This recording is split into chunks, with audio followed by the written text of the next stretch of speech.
ajal kita dalam kondisi husnul khotimah insyaallah. Salat beserta salam mari kita sampaikan kepada Sayyidil Mursalin Nabi Muhammad sallallahu alaihi wasallam, pada keluarga beliau, pada para sahabat radhiyallahu anhum. Kita juga senantiasa berharap mudah-mudahan kita bisa termasuk orang-orang yang telah diakui oleh Nabi sebagai umatnya, untuk bisa mendapatkan syafaatul uzma, untuk bisa mendapatkan haud Rasulullah dan bisa memasuki surga bersama Rasulullah sallallahu alaihi wasallam. Bapak Ibu kaum muslimin yang dimuliakan Allah Subhanahu wa taala, seperti biasa insyaallah kita akan melanjutkan kajian atas hadis-hadis ahkam atau hadis-hadis seputar hukum-hukum syariat yang termaktub di dalam kitab Bulughul Maram min Adillatil Ahkam karya Al-Imam Al-Hafidz Ibnu Hajar Al-Asqalani rahimahullah taala, dengan kita mengambil sedikit syarah dari kitab Subulus Salam Syarah Bulughul Maram karya Imam Al-Amin As-San'ani rahimahullah taala, di mana pada kesempatan di pagi hari ini insyaallah kita akan membahas tema terakhir yang terkait dengan kitab Thaharah, yaitu seputar, kalau Imam Ibnu Hajar memberi judul Babul Haidhi, Babul Haidhi, bab tentang darah haid. Walaupun kalau di dalam kitab-kitab fikih sebenarnya tema yang lebih luas disebut dengan Dima'ul Mar'ah, yaitu darah-darah yang keluar dari kaum wanita. Karena darah yang memiliki hukum, darah yang memiliki konsekuensi hukum pada seorang wanita itu bukan hanya darah haid. Ada tiga, ada darah haid, istihadah, dan darah nifas. Tetapi karena fondasi terkait dengan ketiga darah tersebut adalah darah haid, maka kitab Bulughul Maram ini memberikan tema besarnya adalah bab tentang darah haid. Ya, walaupun di dalamnya ada pembahasan tentang istihadah dan darah nifas juga. Makanya Ibu sekalian, kalau kita bicara tentang nifas misalnya ya, para ulama rata-rata mengatakan hukum nifas itu kembali kepada hukum haid. Dan dasarnya adalah ijma. Jadi tidak ada atau sangat sedikit sekali dalil-dalil khusus tentang masalah nifas. Dan biasanya semua hukumnya akan kembali terkait dengan darah haid. Miriplah Pak, misalnya begini. Miripnya seperti kalau kita bicara tentang zakat misalnya ya. Ada zakat perdagangan, ada zakat uang, ada zakat zakat rikas ya.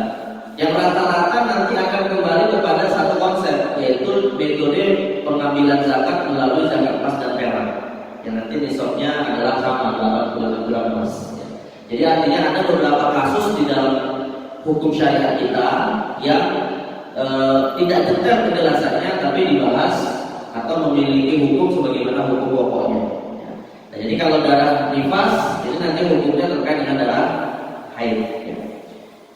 Baik, teman sekalian yang dimuliakan Allah Subhanahu wa taala, dan tema ini sangat penting ya untuk kita ketahui.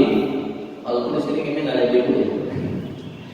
Tapi jangan disalahpahami oleh sekalian bahwa persoalan tentang masalah darah haid, nifas dan istihadah ini tidak hanya penting dikatakan oleh kaum wanita. Ya, kita juga sebagai laki-laki ini juga harus mengetahui hukum-hukum seperti ini, Pak. Kenapa? Karena apa yang terjadi pada kaum wanita ketika mereka mengeluarkan darah haid, nifas atau istihadah, ada beberapa hukumnya yang akan terkait dengan kita sebagai laki-laki. Ya. Khususnya kalau misalnya wanita tersebut adalah anak perempuan kita misalnya. Ya, karena darah haid itu kan adalah salah satu tanda di antara tanda-tanda kebalikan. Ya, tanda-tanda balik itu bagi wanita adalah darah haid.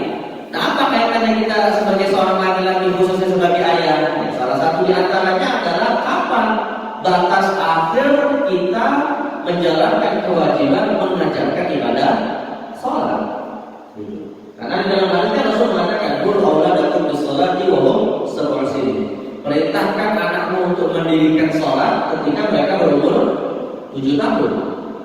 Nah, hadis ini Pak, perintah kepada anak atau perintah kepada orang tua? Perintahkanlah anakmu untuk sholat 7 tahun. Hadis ini ditujukan kepada anak atau kepada orang tua? Pada orang tua. Ya, karena si anak sendiri hakikatnya belum kalaf. Ya, umur 7 tahun itu belum kalaf gitu. Hakikatnya dia belum wajib untuk mendirikan ibadah sholat. Tapi kita sebagai orang tua sudah dibebankan untuk mengajarkannya ibadah sholat. Artinya Pak, kalau anak kita sudah umur 7 tahun kok belum kita ajarkan sholat, yang berdosa anak kita atau tidak? Sekali lagi Pak, anak kita umur sudah 7 tahun, ya pada dasarnya dia tidak wajib sholat sih, tapi belum kita ajarkan sholat, yang berdosa anak kita apa kita sebagai orang tua? Kita sebagai orang tua. Nah, ketika kita tahu bahwa umur 7 tahun itu adalah batas ya minimal seseorang itu sudah mulai mengajarkan anaknya ibadah sholat, artinya ini juga mengisyaratkan kita harus mempersiapkan anak kita ketika nanti berumur balik sudah mandiri dia melaksanakan ibadah sholat. Nah, kapan anak itu kemudian disebut umurnya balik? Ya kalau anak itu perempuan berarti ketika darah haidnya keluar. Nah, kalau kita nggak tahu ya kapan anak kita darah haidnya keluar, ini jadi masalah. Jangan sampai kita ini nanti malah mendapatkan dosa jariah. Ya, gara-gara anak kita sudah balik, dia tidak sholat, ya dia ikut berdosa, kita juga ikut berdosa. Nah, ini jangan sampai terjadi. Yang kita harapkan adalah amal jariah, tapi malah yang terjadi adalah dosa jariah. Nah, ini kalau kita sebagai orang tua. Begitu juga kalau misalnya kita punya istri, ya, dan istri kita kemudian mendapatkan haid, ada beberapa hukum yang nanti tidak boleh kita lakukan terkait dengan istri kita. Misalnya seperti melakukan hubungan seksual, itu nggak boleh. Termasuk bagus sekalian, kalau istri kita dalam kondisi haid tidak boleh dijatuhkan talak. Nah, ini banyak yang Islam nggak tahu. Jadi kalau istri kita dalam kondisi haid, semua ulama sepakat ya tidak boleh dijatuhi talak. Ya. Kalau dijatuhi talak, suaminya berdosa, talaknya sah. Jadi talaknya tidak dibolehkan, tapi tetap sah, gitu ya. Talaknya tidak dibolehkan, tapi tetap sah, dan suami dalam hal ini berdosa. Nah, jadi artinya kalau misalnya Pak, ya seemosi apapun kita sebagai seorang suami, kalau ingin mentalak kita, lihat dulu kondisinya. Ini lagi haid atau enggak? Kita tanya dulu. Saya mau nanya gitu kan. Kamu lagi haid nggak? Lagi haid Mas. Mau ngapain? Jangan nanti saya pending dulu. Alhamdulillah pas lagi nggak haid sudah lupa. Jadi talak kan. Jadi artinya hukum seperti ini harus kita ketahui juga sebagai seorang suami. Ya bahkan nanti para ulama sepakat Pak. Semua ulama sepakat bahwa menggauli istri dalam kondisi haid termasuk minal kabair, termasuk dosa besar yang tidak bisa diampuni kecuali dengan taubatan nasuha. Ya, nah itu salah satu hukum yang harus kita ketahui sebagai seorang suami. Nah, makanya seperti yang tadi saya katakan, pembahasan tentang masalah darah ini, walaupun ini secara khusus kepentingan kaum wanita karena ini fitrah mereka, tetapi kita sebagai laki-laki juga wajib tahu karena ada hukum-hukum terkait ya dengan mereka yang akan dikaitkan dengan kita sebagai laki-laki. Baik, teman-teman sekalian yang dimuliakan Allah Subhanahu wa taala, pembahasan tentang masalah darah wanita ini di dalam kitab Bulughul Maram min Adillatil Ahkam sebagai bab terakhir. Sebelum saya menyebutkan sedikit terkait dengan hadis-hadis ini, pernah saya sampaikan teman sekalian bahwa sebenarnya pembahasan tentang kitabut thaharah, ya, pembahasan tentang fikih bersuci itu tema utamanya cuma 2. Ya. Jadi kalau kita ingin mensistematisasikan ilmu kita, Pak. Jadi sebenarnya bab thaharah itu cuma 2 saja. Cuma 2. Pertama adalah thaharah dari najis, kedua thaharah dari hadas. Ya, cuma 2 itu saja. Bersuci dari najis dan bersuci dari hadas. Yang dua-duanya merupakan syarat agar sholat kita sah. Ya. Tetapi di dalam pembahasan fikih thaharah itu ada yang disebut dengan istilah mulhaqqat at-thaharah. Kalau kita bisa menerjemahkan secara bebas, artinya adalah materi pelengkap. Ya, namanya disebut mulhaqqat at-thaharah. Jadi materi pelengkap terkait dengan persoalan thaharah. Nah, dalam hal ini di dalam kitab Bulughul Maram pelengkapnya cuma hanya 1, yaitu seputar masalah darah wanita. Sebenarnya kalau di dalam kitab fikih sih Pak, yang namanya pelengkap fikih thaharah bukan hanya darah wanita saja. Termasuk di dalamnya adalah sunnah-sunnah fitrah. Misalnya seperti masalah khitan, masalah mencukur dulu kemaluan, biarkan jenggot dan seterusnya gitu ya. Nah itu sebenarnya termasuk bab toharoh, tapi dia pelengkap saja, ya, bukan menjadi bab utama. Tapi sekali lagi karena kita panduannya adalah kita bulugul maram, maka pelengkapnya hanyalah bab tentang air. Nah sebagai tambahan ilmu juga bapak sekalian, ada juga istilah mulhaqqat ibadah. Nah ini istilah penting juga kita coba. Ada istilah mulhaqqat ibadah. Nah mulhaqqatul ibadah itu artinya adalah amalan yang sebenarnya bukan ibadah, tapi bisa bernilai ibadah kalau diniatkan untuk taat kepada Allah Subhanahu wa taala. Sekali lagi definisinya adalah mulhaqqatul ibadah itu amalan yang hakikatnya bukan ibadah, tetapi bisa bernilai ibadah kalau kita niatkan untuk ketaatan kepada Allah. Itu namanya disebut mulhaqqat ibadah. Contoh misalnya seperti seorang suami ya, mencari nafkah itu sebenarnya bukan ibadah. Kenapa Pak? Mencari nafkah itu hakikatnya bukan ibadah. Kenapa? Padahal kan kita sebagai suami diperintahkan ya untuk mencari nafkah kan. Tapi kenapa dia tidak termasuk ibadah? Nah, jawabannya begini Pak. Karena mencari nafkah itu nggak beda antara dia muslim atau orang kafir. Orang kafir yang nafkah apa? Yang nafkah. Nggak beda antara muslim dan kafir. Tapi yang membedakan antara kita dengan mereka adalah innamal a'malu binniyat. Kita berniat dalam mencari nafkah itu dalam rangka untuk ibadah, dengan ketaatan kepada Allah. Maka di situ masuk namanya mulhaqqatul ibadah. Atau misalnya contoh lain Pak, tidur di malam hari, ibadah bukan? Ya, bukan ya. Intinya sederhananya begini Pak, disebut ibadah atau bukan? Salah satu pembedanya adalah ini dilakukan oleh orang kafir. Itu sederhana. Kalau dia dilakukan oleh orang kafir juga dalam kehidupan sehari-hari mereka, dia berarti bukan ibadah. Gitu. Tapi seorang muslim ketika dia tidur di malam hari, ya dengan melakukan adab-adab tidur, berwudu sebelumnya, meniatkan dalam tidurnya untuk nanti bangun misalnya sepertiga malam untuk ibadah dan seterusnya, maka tidurnya akan terhitung sebagai ibadah. Tapi lagi-lagi dasar bahwa itu ibadah adalah innamal a'malu binniyat. Ya kembali kepadanya. Termasuk dalam perkara-perkara yang umum biasa dilakukan manusia Pak. Buang air besar, buang air kecil. Ibadah bukan? Ya ini apa? Buang air besar. Kalau wudu ibadah jelas. Orang kafir tidak wudu. Ya. Tapi kalau buang air besar, buang air kecil, Pak, itu ibadah bukan? Bukan ibadah. Karena orang kafir juga melakukannya gitu ya. Itu seperti kebutuhan manusia. Tetapi yang membedakan kita dengan mereka adalah kita meniatkannya untuk taat kepada Allah dengan menjalankan syariat bagaimana cara membuang hajat dan bersuci dari hajat tersebut.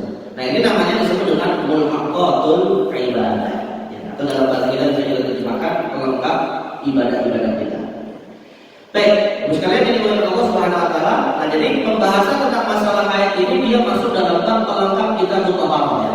Yang mana Imam Ibnu Hajar Asqalani rahimahullah taala menyebutkan hadis yang menjadi bab terakhir dalam kitab mutahharah ini ada kurang lebih sekitar 13 hadis.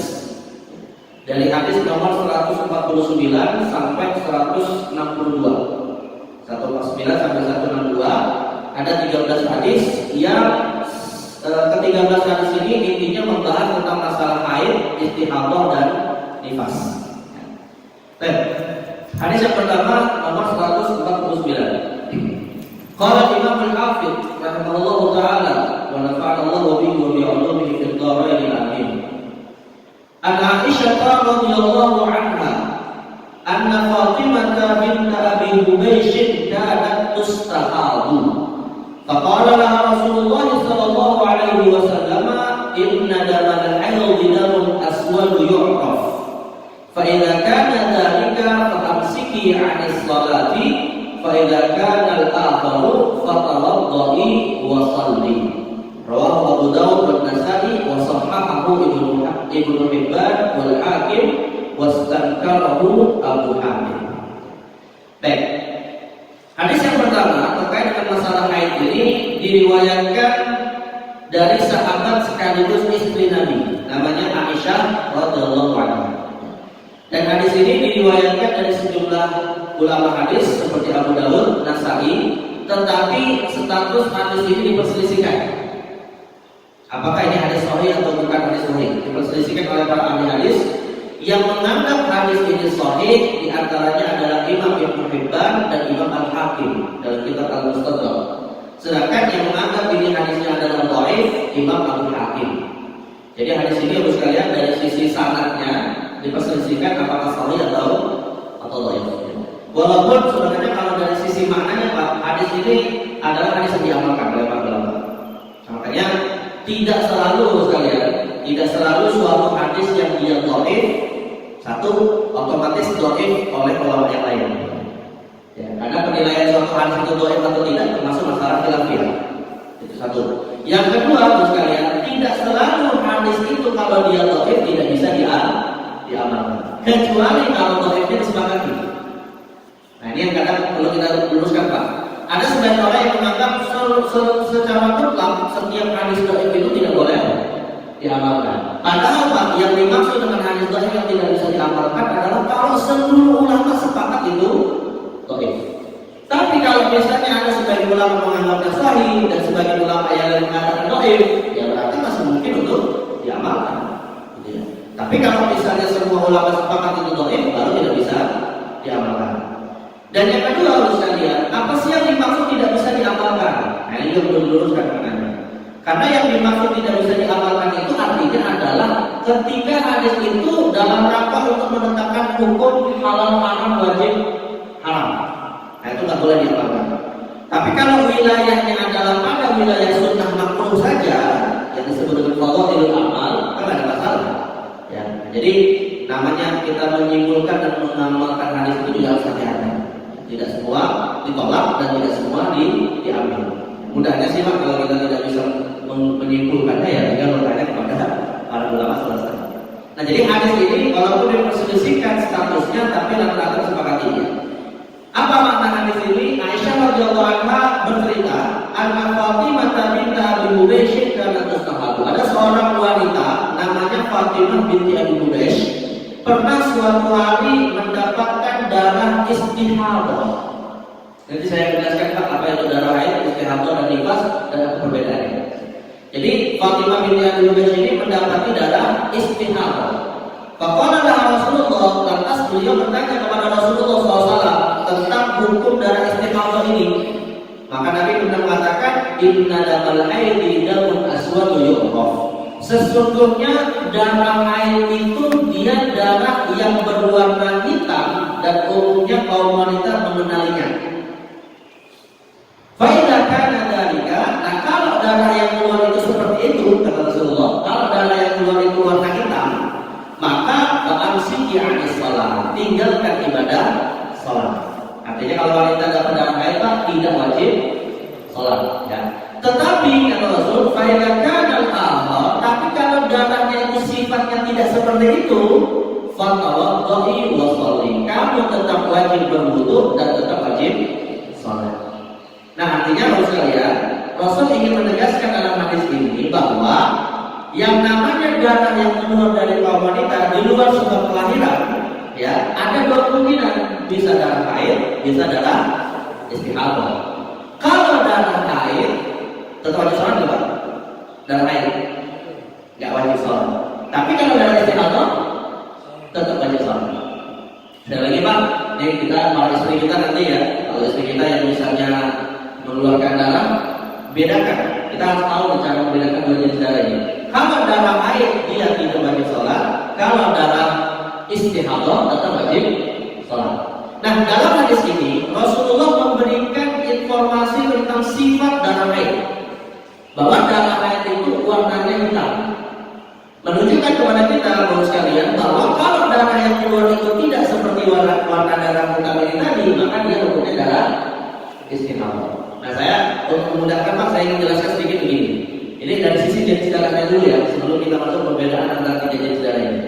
Baru sekalian pernah nggak, misalnya kita berbekam Pak? Ini kalau kita misalnya nanya istri mungkin lebih jelas gitu ya. Tapi kalau kita misalnya mau tahu langsung Pak, mungkin kalau nanya istri malu seterusnya ya. Pernah bekam nggak Pak? Pada kita misalnya dikeluarkan darah bekam. Pernah? Mungkin ada yang seperti itu. Nah, kalau darah bekam itu Pak, kira-kira dia darah encer segar atau darah kental yang warnanya gelap? Nah, encer segar atau darahnya itu juga gelap? Biasanya. Nah, yang mana? Biasanya kental ya, kental, kemudian dia warnanya agak gelap ya. Dan kalau kita sih warnanya merah, tapi merahnya itu merah-merah gelap sekali gitu ya. Nah, darah yang keluar itu Pak, ketika orang berbekam itu kan darah kotor ya. Betul ya, darah kotor. Ketahuilah bahwa sebenarnya secara biologis wanita itu bisa mengeluarkan darah kotor. Dan darah kotor wanita inilah yang kita sebut darah. Nah, sifat dari darah haid itu sama dengan sifat darah yang keluar kalau kita berlutut. Nah, itu darah haid. Tapi Pak, kalau misalnya begini, ya, qadarullah misalnya Pak, kita kena luka, tangan kita kena baret, apa misalnya Pak pisau atau apa gitu. Nah, biasanya darah yang keluar itu Pak kental atau encer? Encer kan? Nah, darah yang keluar kalau itu encer Pak, jika keluar dari kemaluan wanita itu namanya darah istihadah. Ya. Jadi kalau misalnya darahnya itu merah nggak dalam encer, ya maka itu bukan darah haid. Biasanya dari sisi sifatnya juga adalah darah haid itu baunya nggak sedap, nggak enak gitu ya. Tapi kalau darah biasa ya, baunya ya biasa aja gitu. Ya. Nah, ini yang membedakan antara darah istihadah dan darah haid dari sisi sifat, dari sifat. Kenapa Pak beda? Karena ini darah istihadah itu sebenarnya adalah penanda sang wanita dalam kondisi sakit. Tapi sebaliknya Pak, kalau seorang wanita masih rutin darah haidnya keluar, tanda wanita itu sehat. Ini dari sisi sehat dan sakitnya Pak. Jadi darah haid itu kalau keluar dari seorang wanita itu bagus malah gitu. Karena menunjukkan dia sehat. Sebab semua apa yang kotor dari darahnya terkeluarkan secara alami lewat darah haid. Inilah Pak alasannya ya. Sebagian peneliti mengatakan inilah alasannya kenapa kok wanita boleh memakai emas, sedangkan laki-laki nggak boleh. Ya, cincin, kalung, ya itu kalau wanita boleh. Dalam hadis kan disebutkan bahwa yang namanya wanita dibolehkan menggunakan perhiasan emas, tapi laki-laki nggak boleh. Nah, salah satu hikmahnya menurut para peneliti, emas itu memiliki logam yang berbahaya yang akan masuk ke dalam pori-pori tubuh kita, unsur logam ini. Dan logam atau unsur logam dari emas itu tidak bisa dibersihkan kecuali lewat proses pengujian alami lewat darah haid. Dan karenanya wanita Allah takdirkan mengeluarkan darah haid, maka boleh menggunakan emas. Nah, kalau kita Pak yang pakai emas misalnya kalau dia tidak bisa nggak keluar darah haid? Bisa nggak? Ya nggak bisa. Makanya akhirnya yang menimbulkan penyakit dan seterusnya. Nah, itu salah satu hikmahnya gitu Pak ya. Tapi kalau pas itu hikmahnya ada atau tidak Pak, yang penting Islam mewajibkan kepada kita laki-laki nggak boleh pakai emas. Itu sebagai ibadah kepada Allah Subhanahu Wa Taala. Tapi wanita ya tetap dibolehkan. Tapi salah satu alasan karena Allah itu kan ketika menentukan sesuatu Pak, pasti demi maslahat manusia.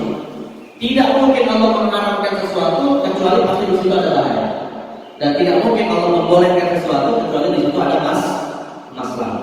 Itu yang harus kita yakini sebagai seorang mukmin. Tapi kalau masalah dan bahayanya itu diketahui atau tidak, hal yang penting yang harus kita lakukan adalah semata-mata ibadah kepada Allah Subhanahu wa Ta'ala.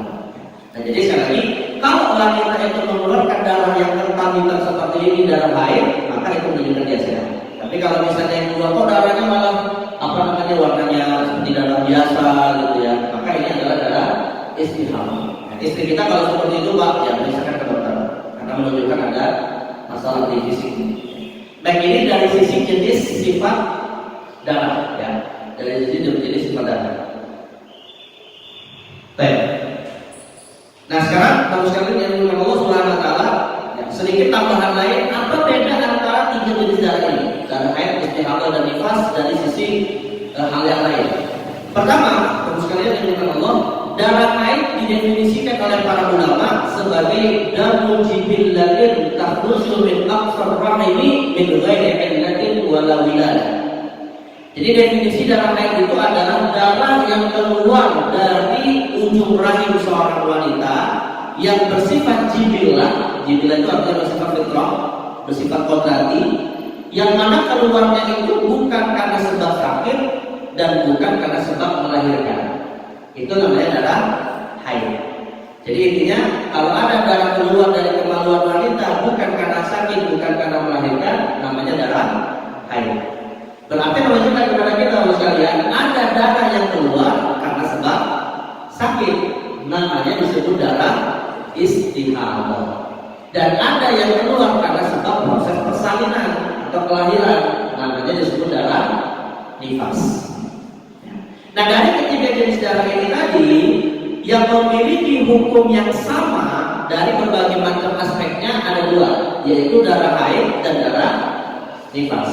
Ada pun darah istihadah punya hukum tersendiri. Nah, di antara hukumnya apa? Nanti ditambahkan oleh Imam As-Sam'ani dalam kitab Subulus Salam. Beliau mengatakan jawazu waqtuha fi hali jariyati damil istihadah 'inda jamaahiril ulama.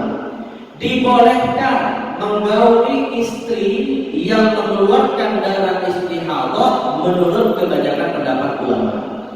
Artinya kalau sekalian, di samping masalah sholat ya, sebelum masuk kepada masalah ini, pertama, wanita yang mengeluarkan darah haid dan nifas tidak wajib sholat.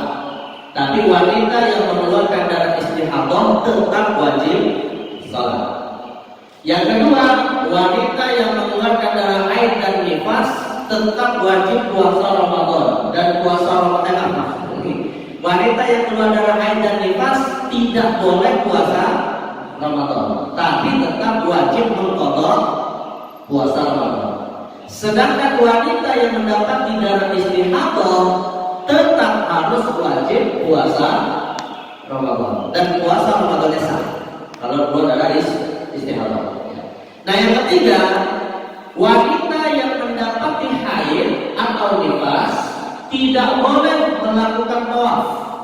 Jadi kalau misalnya Pak kita punya istri melakukan ibadah haji misalnya atau ibadah umroh, pada umroh di tengah aktivitas haji dan umroh dapat haid dan nifas, dapat haid atau nifas, maka saat itu tidak boleh melakukan aktivitas haji, boleh melakukan aktivitas haji apapun kecuali satu, yaitu tawaf. Ya, untuk yang lain misalnya seperti mabit, kemudian yang berjamaah itu boleh, tidak masalah. Tapi kalau untuk tawaf ini tidak boleh. Tapi kalau yang keluar darah istihadah dibolehkan. Ya, tapi dengan catatan menjaga diri dari tidak jatuhnya darah ketika tawaf di dalam Masjidil Haram. Nah, ini hukum dari sisi ibadah. Nah, hukum yang lain yang selain ibadah, yang tadi saya bacakan bahwa para ulama mayoritas berpendapat wanita yang mengeluarkan darah istihadah boleh digauli.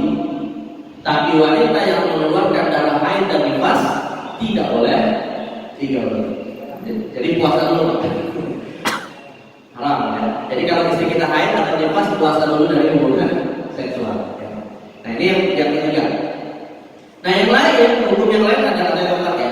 Yang keempat, hukum yang lain adalah turmaru bil ihtiyati fi taharatil hadathi wan najas. Fatasinu farjaha qabla al-wudu wa qabla tayammum wa tahshu farjaha bi sunnatin aw khilqatin daf'an lin najasa. Bagi wanita haid, ya tadi saya katakan tidak wajib mendirikan ibadah sholat. Sedangkan bagi wanita istihadah tetap wajib mendirikan ibadah sholat. Tetapi bagi wanita istihadah yang tadi wajib mendirikan ibadah sholat, wajib mengulangi wudu sebelum mendirikan sholat lima waktu. Nah, bedanya dengan kita Pak yang misalnya tidak mengulangi, itu kita tidak mengulangi istihadah ya. Kan pernah saya sampaikan bahwa yang namanya wudu itu boleh lebih dari satu sholat fardu. Ya, kita misalnya Pak saat ini wudu untuk sholat subuh. Sampai nanti waktu zuhur kita tidak berhadas, tidak buang angin, tidak buang air besar, tidak buang air kecil, tidak tidur dan seterusnya. Boleh nggak Pak kita sholat zuhur dengan wudu subuh ini? Boleh. Tapi kalau untuk wanita istihadah, kalau wanita yang mendapati darah istihadah, selama darah istihadahnya masih mengalir, sholatnya tetap harus diulangi wudunya. Ya, harus diulangi wudunya. Jadi nggak bisa satu kali wudu lebih dari satu sholat. Jadi itu darah istihadah. Kemudian yang berikutnya adalah annahu laisa lahu wudu qabla dukhuli waqti shalat 'inda al-jumhur. Wanita istihadah itu kalau dia mau sholat tidak sah wudunya kalau dilakukan sebelum masuk waktu sholat. Jadi kalau dia ingin sholat, wudunya pun harus saat sudah masuk waktu sholat. Misalnya waktu sholat dulu sekarang jam 12. Nah, kalau tidak istihadah ya kan boleh ya. Misalnya jam 12 siang kita sholat zuhur. Nah jam 11 kita sudah wudhu, Pak, boleh nggak?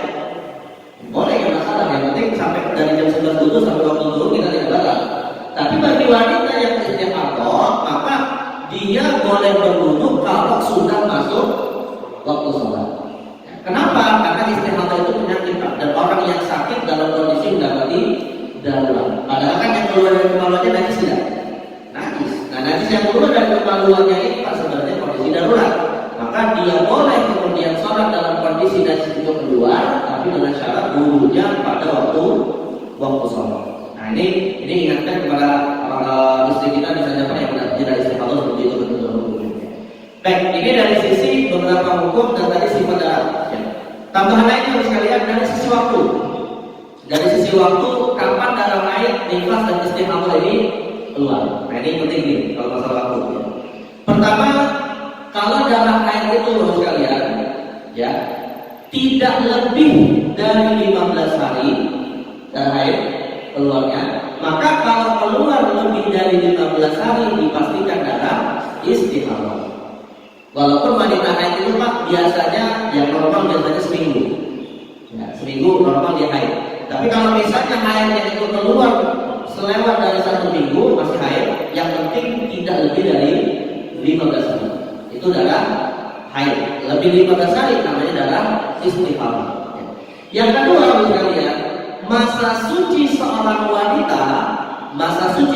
wanita tidak kurang dari 15 hari. Jadi seorang wanita itu kan bisa antara 2 jadwal haid kan ada masa suci ya. Jadi haid pertama, haid kedua. Nah antara haid pertama dan haid kedua ini ada masa suci. Masa suci seorang wanita dari haid tidak akan kurang dari 15 hari.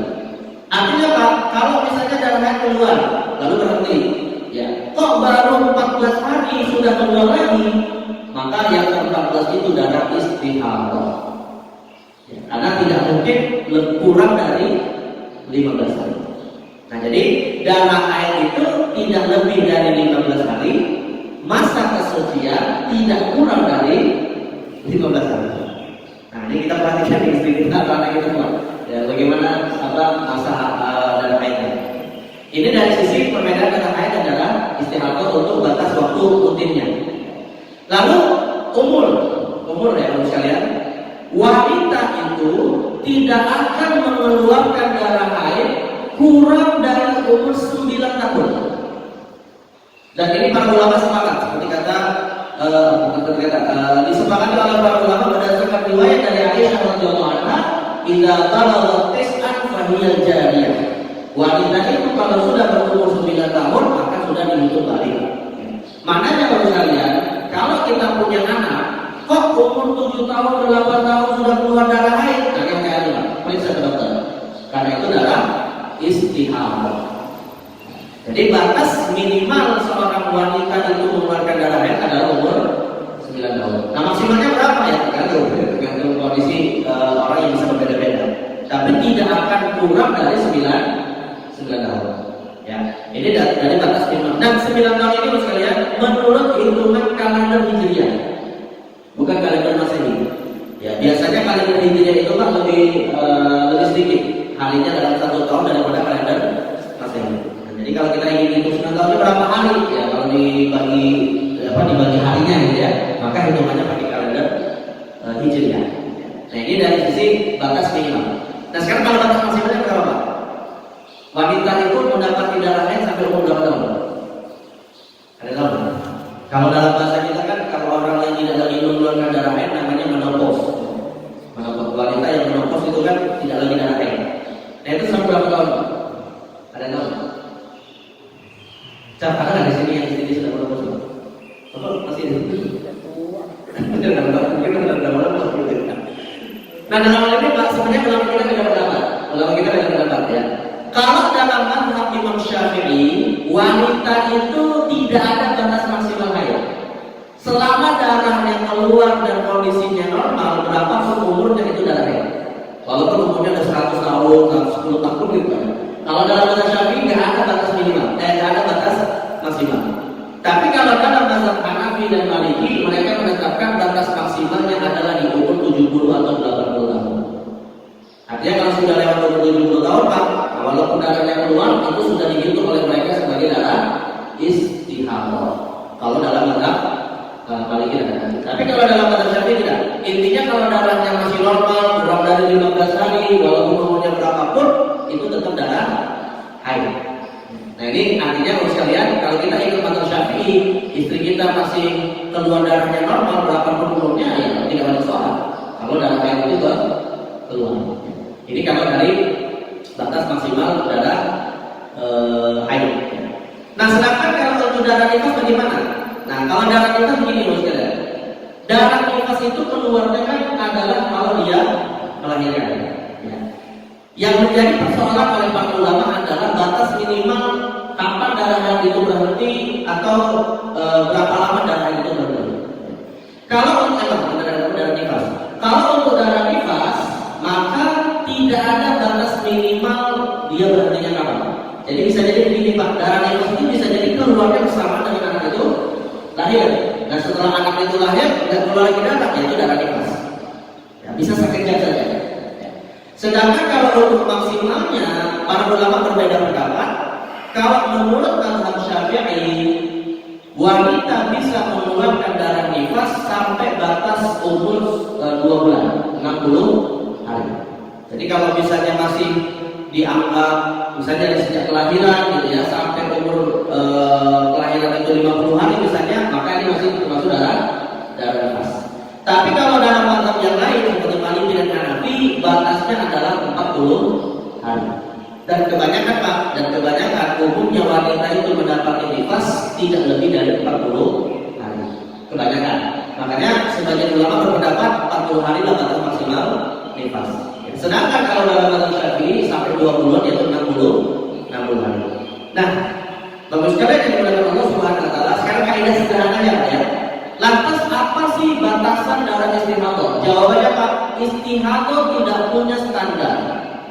Darah istihadah tidak punya standar khusus. Yang penting kalau dia bukan darah haid atau dia bukan darah nifas, namanya istihadah. Sekali lagi saya ulangi Pak, ini kaidah. Kapan atau apa standar darah istihadah? Tidak ada standar untuk darah istihadah. Kenapa Pak? Darah istihadah tidak ada standar. Karena darah istihadah itu sakit, penyakit. Yang namanya penyakit ada standarnya Pak? Ya kan? Artinya sakit itu sesuatu yang terjadi pada manusia, tidak ada ketentuan khusus gitu ya. Orang sakit gitu. Tapi kalau darah haid kan ada kontraknya. Kalau darah nifas ada sebabnya yaitu melahirkan. Nah maka darah istihadah tidak punya standar. Lalu bagaimana kita mengatai darah itu istihadah? Sederhananya jawabannya adalah kalau dia bukan darah haid, kalau dia bukan darah nifas. Nah itu standar darah istihadah. Kapan disebut darah istihadah kalau bukan haid? Ya kalau anak umurnya kurang dari 9 tahun. Kalau misalnya dia lebih dari 15 hari, nah pasti dipastikan itu darah istihadah. Kapan darah istihadah terkait dengan masalah nifas? Kalau keluarnya lebih dari 60 hari, maka itu darah nifas.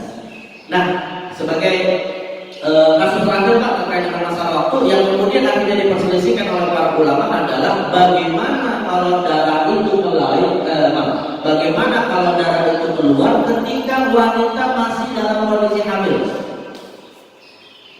Nah saya tanya dulu Mas sebelumnya, mungkin nggak Pak wanita hamil keluar darah? Hamil keluar darah mungkin? Bukan keguguran ya, darah keluar secara normal. Dan kalau misalnya darah itu keluar Pak, statusnya apa? Istihadah haid atau nifas? Hah? Tergantung Pak, tergantung. Kalau darahnya itu keluarnya di awal-awal kehamilan, di awal-awal ya, misalnya dipastikan dia hamil gitu, tapi masih awal-awal masih maka ini masih kemungkinan darah haid. Masih kemungkinan darah haid. Tapi kalau misalnya nih sudah mau menjelang melahirkan, ya masih. Jadi kalau sebenarnya begini Pak, darah yang keluar ketika seseorang hamil itu sebenarnya kondisi yang jarang terjadi. Ini kalau terjadi ya, ini sering jarang terjadi, tapi kalau terjadi, kalau misalnya darah itu keluarnya adalah menjelang dihukumi darah nifas. Tapi kalau misalnya di pertengahan ya, nah baru kalau misalnya di pertengahan, itu dia darah istihadah. Nah, jadi dilihat ini kapan darah itu keluar. Apakah di awal masa kehamilan atau di penghujung masa kehamilan? Karena penghujung masa kehamilan itu kan standarnya umumnya orang melahirkan 9 bulan misalnya ya. Maka kalau misalnya keluar darah sebelum dia hamil, misalnya keluar dari itu bersama dengan keluar misalnya, maka itu kemungkinan adalah darah nifas. Ya. Nah bedanya juga dari sisi ibadah sholat. Maka kalau misalnya keluar itu di awal-awal, ya dia tidak wajib sholat. Tapi keluar dari pertengahan, tetap wajib sholat. Sedangkan kalau darah nifas jelas tidak wajib sholat.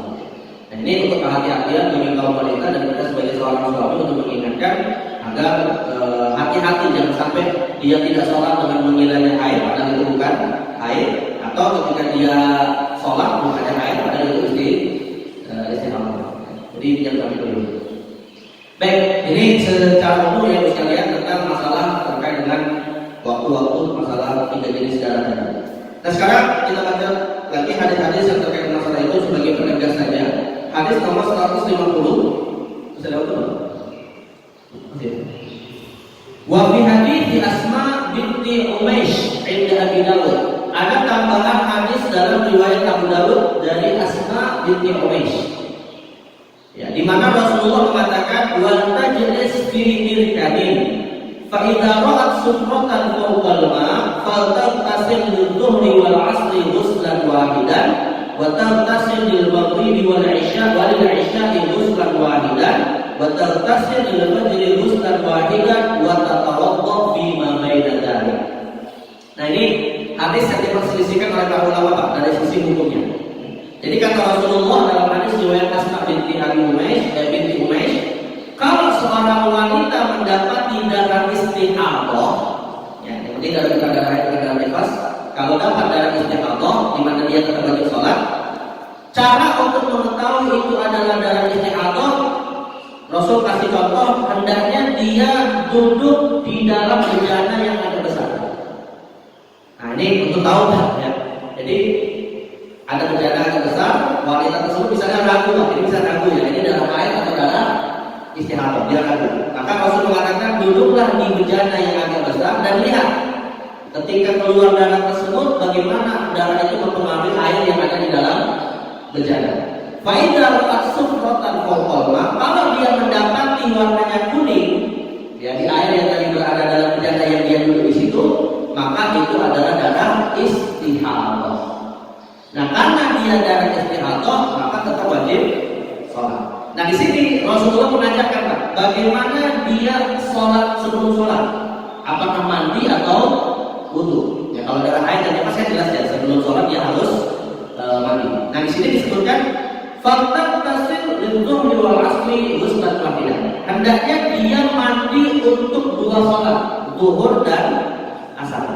Jadi mandi untuk 2 sholat, zuhur dan asar. Yang kedua, wa taqtasil maghribi wal 'isya'i ghuslan wahidan. Lalu mandi untuk sholat maghrib dan isya sekali lagi. Lalu wa taqtasil fajri ghuslan wahidan, dan mandi 1 kali untuk sebelum sholat subuh. Wa tatawadda fi ma baina dzalik. Lalu dia berwudu setiap kali menjalani ibadah salat. Artinya sekalian, dalam hadis ini Rasulullah memerintahkan bagi wanita yang mendapat istihadah 2 hal sebelum dia melakukan ibadah salat. Pertama, dalam 1 hari 1 malam dia mandi 3 kali. Ya, mandi yang pertama sebelum zuhur untuk zuhur dan asar, mandi yang kedua sebelum maghrib untuk maghrib dan isya, dan mandi yang ketiga sebelum subuh. Dan dalam setiap 5 sholat ini dia harus berwudu. Nah yang menjadi persoalan Pak, diperselisihkan oleh para ulama dalam mengamalkan hadis ini, apakah wanita haid harus apakah wanita istihadah harus mandi? Karena seakan-akan dalam hadis ini kan diperintahkan untuk mandi. Nah disimpulkan oleh para ulama, pendapat mayoritas ulama saja saya sampaikan di sini. Kata mayoritas ulama, hadis ini bermasalah dari 2 hal, dari 2 sisi. Pertama, hadis ini bermasalah dari sisi kesahihannya, bahwa hadis ini dianggap oleh banyak ulama hadisnya dhaif. Ya. Dan yang kedua, ada yang mengatakan hadis ini sudah mansukh, sudah dihapus kandungan hukumnya. Ya. Dan yang ketiga, karena hadis ini dhaif atau sudah masuk, akhirnya para ulama Pak kemudian menyimpulkan dengan mengkompromikan dengan hadis yang lain bahwa perintah untuk mandi dalam hadis ini bukan perintah wajib, tapi perintah yang hukumnya hanya sunnah atau anjuran saja. Adapun yang wajib bagi wanita istihadah itu apa? Yang wajib adalah mengulangi wudu. Nah, jadi kesimpulannya harus sekalian, wanita yang mendapati istihadah tidak wajib mandi sebelum sholat, yang wajib hanya wudu. Tapi kalau untuk mandi hukumnya hanya sunnah saja. Tapi kalau untuk wanita yang baru selesai haid dan nifas, kewajibannya adalah mandi. Nah, ini perbedaan antara ketiga jenis darah. Baik. Kemudian bagaimana cara sholatnya? Ya. Untuk wanita istihadah, bagi wanita istihadah. Hadis nomor 151 mungkin sebagai penutup ya, sebagai penutup. Wa an Hamdah binti Jahsy qala kuntu ustahadu haidatan katsiratan syadidatan. Jadi dari Hamdah binti Jahsy, dia bercerita kepada Rasulullah, sesungguhnya aku mendapati darah istihadah yang ya Rasulullah dan sangat banyak, deras darah istihadahnya. Ya. Fa'ataitu Nabi asfati, maka kemudian beliau bertanya kepada Nabi tentang hukumnya. Maka Nabi kemudian bersabda, innaha hiya raqdatun minasyaitan. Sesungguhnya darah istihadah yang banyak itu tadi Pak adalah gangguan dari syaitan. Nah, ini hadis ini Pak ya mengisyaratkan kepada kita, dan ini adalah pendapat Ahlussunnah wal Jamaah, bukan pendapat Mu'tazilah. Pendapat Ahlussunnah wal Jamaah mengatakan bahwa syaitan itu Pak bisa membahayakan fisik manusia. Ya, mungkin saya tutup sini saja Pak, penjelasan hadis yang lainnya agak panjang, tapi belum habis. Jadi Ahlussunnah wal Jamaah berbeda pendapat, ini akan mulai dari masalah ini ya. Ahlussunnah wal Jamaah berbeda pendapat dengan kelompok Mu'tazilah. Mu'tazilah ini kelompok sesat dalam masalah akidah yang mengatakan setan tidak bisa membahayakan fisik manusia. Tapi Ahlussunnah wal Jamaah berpendapat setan bisa membahayakan fisik manusia. Artinya Pak, setan itu dia bukan hanya bisa memberi was-was saja tidak, tapi bahkan bisa menyakiti fisik kita. Ya, itu pendapat keyakinan Ahlussunnah wal Jamaah. Apa dasarnya hadisnya ini Pak? Pertama di sini adalah Rasul mengatakan darah istihadah itu penyakit bukan? Penyakit. Dan penyakit itu Pak bisa nggak kemudian orang dibuat sakit dengan misalnya dilakukan sesuatu misalnya? Misalnya gini Pak, kita misalnya awalnya sehat, dikasih minuman kotor, sakit kayak gini kalau kita minum Pak. Nah, ketika kita minum kan kasih orang lain misalnya, berarti kan orang lain bisa membuat kita sakit. Nah, setan itu juga seperti itu. Ya.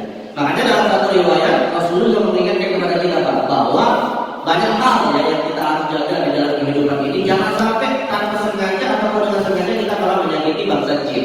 Karena bisa jadi mereka kemudian mengganggu fisik kita. Misalnya contoh lainnya Pak, sebagai penutup, Rasulullah mengajarkan kepada kita, kalau kita misalnya membuang air panas, bacalah istiadah. Kalau kita buang air panas Pak, misalnya kita biasanya suka masak mie goreng rebus gitu ya. Sebelum kita buang airnya panas, baca a'udzubillahi minasyaitonir. Kita nggak tahu karena di situ bisa jadi ada jin. Rasul menginformasikan kepada kita makanan jin itu diantaranya adalah tulang. Nah, bisa jadi kita buang air panas itu di tempat yang ada tulangnya, di situ ada jin yang lagi makan, terganggu mereka dengan air panas tersebut. Dalam riwayat yang lain disebutkan bahwa kalau ada ular memasuki rumah kita, jangan langsung diusir, jangan langsung dibunuh, tapi diusir dulu. Kalau misalnya diusir dia mau pergi, makanya dicuri. Tapi kalau misalnya dia tidak mau pergi, ya silakan dibunuh, karena itu adalah ular biasa. Nah, jadi ini menunjukkan kepada kita bahwa jin itu juga berinteraksi dengan kita sebagai manusia, dan jangan kita melakukan hal-hal yang malah menyakiti dirinya. Kenapa? Karena mereka juga bisa memiliki rasa dendam sebagaimana manusia yang akan menyakiti diri kita. Nah, karena ini kesimpulannya adalah bahwa sebelum kita dengan makna hukum yang lain, bahwa yang namanya jin atau setan secara umum itu bisa memberikan efek fisik kepada kita sebagai manusia, sebagaimana sesama manusia. Dan ini menjadi diselisih oleh pendapat Mu'tazilah yang mengatakan setan hanya bisa memberi was-was saja kepada setan. Makanya Pak, Syekh Shalih Al-Utsaimin maksudnya satu itu ya. Syekh Shalih Al-Utsaimin mengatakan Pak, kan ada satu hadis ya, ada satu hadis mengatakan kalau seseorang itu tidur lalu kemudian dia tidak mendengar azan, maka itu telinganya apa? Dikecili oleh setan. Nah, kata saya Shalih Utsaimin, Pak, kencing setan di sini maknanya adalah hakiki. Jadi betul-betul benar-benar setan itu mengencingi telinga kita. Dan karena itu beliau mengatakan kalau kita berwudu ya dan kemudian kita ya qadarullah tidak mendengar suara azan gitu ya. Nah, maka telinga kita ini harus diperbanyak air untuk dibersihkan karena di situ ada kencing setan. Nah, hakikatnya bagaimana Pak? Karena itu masalah lain. Tapi ya kita bayangkan aja Pak, kalau manusia kencingin telinga kita kira-kira gimana? Ini apalagi kencing setan. Jadi secara fisik setan atau jin itu bisa berpengaruh terhadap kita sebagai manusia. Wallahu a'lam. Ini mungkin yang bisa saya sampaikan terkait dengan terkait fase istirahat. Allah berkenan kita lanjutkan pada kesempatan yang lain. Ada yang mau bertanya Pak? Sebelum kita tutup, kita coba. Cukup? Baik. Mungkin kita coba mudah-mudahan kita bahas ada manfaat dan itu sebagai ibadah yang mungkin manusia Allah Subhanahu wa taala untuk hidup kita sehari-hari dan